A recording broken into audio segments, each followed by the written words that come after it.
In every sport, people talk trash, but in basketball, it's taken to a whole new level. Something about the physical nature of the game, the closeness of the opponent and the crowd, and the constant one-on-one battles makes players do whatever they can to get into an opponent's head. Most of the time, trash talk stays on the court, so fans only know about it through a few hints and stories that have been passed down over the years. But in the NBA's long history, there have been some amazing trash talkers. These are the biggest trash talkers in the history of the NBA. And Booker barking right back at Beverly.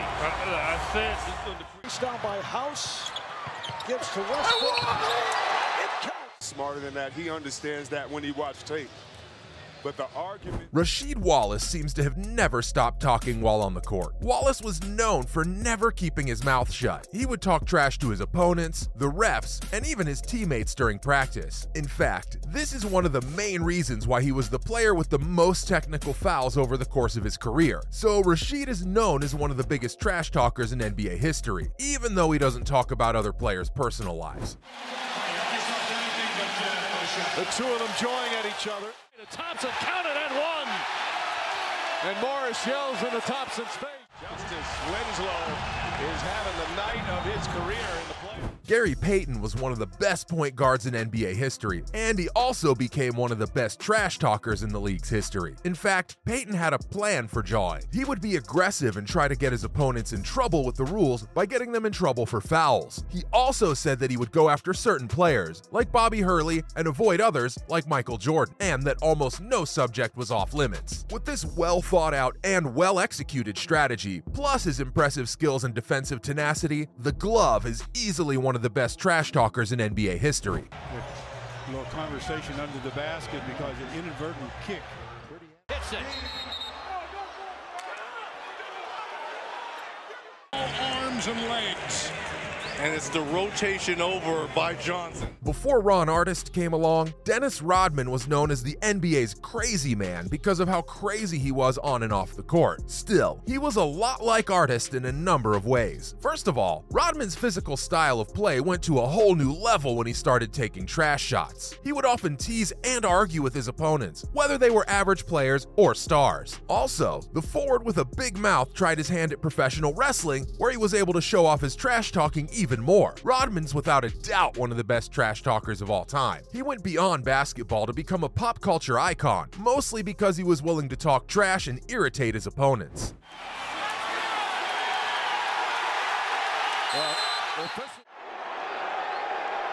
This was going to be more than that. I don't think. But a foul.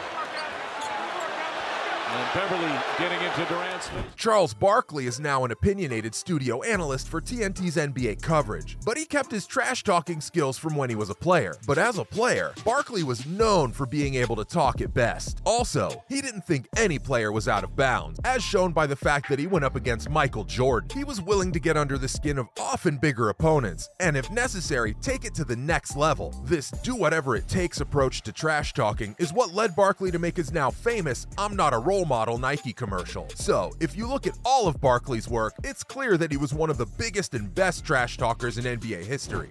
Beverly. You see that play right there? Russ did a good job. Who draws the charge? Jimmy Butler. This is what I'm saying. They made the switch. And Morris pushes back.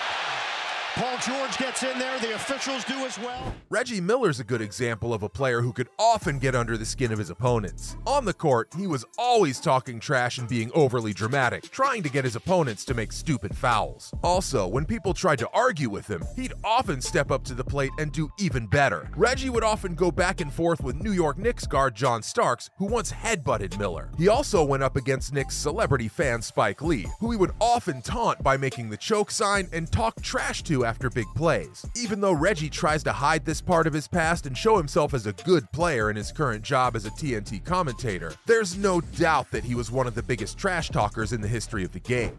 Celtics need a timeout, I hope. Oh, here it's coming right now, yeah. Quick ejection. Oh, and now he's putting his hands up. Larry Bird's one of the best and most accomplished players in NBA history, but his trash talking is often an underrated part of his game. During his career, Bird would have the other team's ball boys tell him what the scoring record was in their arena before the game started. This was to let the other team know that they couldn't stop him. During the regular season, he also talked trash to his opponents, and he did the same thing at the All-Star Weekend three-point shootout. Larry Bird's one of the biggest trash talkers of all time, to the point that his Wikipedia page has a whole section about how he talked trash. So it's clear that he's one of the best at it. There's that nuclear athleticism of Russell Westbrook.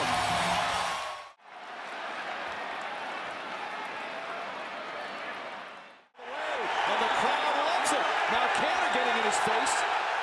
Now the top three, starting with Kobe. Kobe Bryant was one of the best young players the NBA had seen in a long time when he joined the league. He's also become one of the best NBA players since Michael Jordan's retirement. He's won 5 NBA titles. But Kobe knew all of these things, which is why he's known as one of the biggest trash talkers in NBA history. One of the most obvious times he did this was when he was 22 and Phil Jackson asked him to meet with a retired Michael Jordan. "I can take you one-on-one" was Kobe's first response to Jordan. Since then, Bryant had gotten into fights with other NBA stars like Allen Iverson, Shaquille O'Neal, and LeBron James, who are all rivals. Even the President of the United States has talked trash with him. So it's clear that Kobe was one of the biggest trash talkers in NBA history, given his track record. Kevin Garnett's known throughout the NBA for talking trash. In fact, in a poll of NBA players done by Sports Illustrated, Garnett was chosen as the most player. But that's not all. Not only did KG win that poll, but he also got a huge 62% of the votes. And that was before the mess over whether or not he called Charlie Villanueva a cancer patient. When these stories are added to his now famous taunting and jawing at players like Jose Calderon, Channing Frye, Tim Duncan, and Jared Bayless, one thing's clear: Kevin Garnett's one of the biggest trash talkers the NBA's ever seen. Lastly, I can't believe the video of Michael Jordan making a free throw with his eyes closed and then telling Dikembe Mutombo, "Welcome to the NBA." That's about the best you can do to back up what you say. Mutombo told him to shoot it with his eyes closed, so he did, and it went in. Michael Jordan's the best of all time, ladies and gentlemen. There are other great Jordan stories, like the time MJ told Nick Anderson what move he was going to do, but still beat him with it. Or Jordan saying, "He can't guard me," after scoring on Gerald Wilkins over and over again. But the most important thing to remember about Jordan is that trash talking was just part of the game for him. He did everything he could to get inside the head of his opponent, and it worked. The other player would try to go back at Jordan, but it was clear that he or she couldn't do as well as Jordan. Michael Jordan used trash talk as another tool in his arsenal, and as the best player ever, he almost always lived up to what he said. That concludes today's video on the best trash talkers in NBA history. Comment below who you believe deserves the crown in the current season.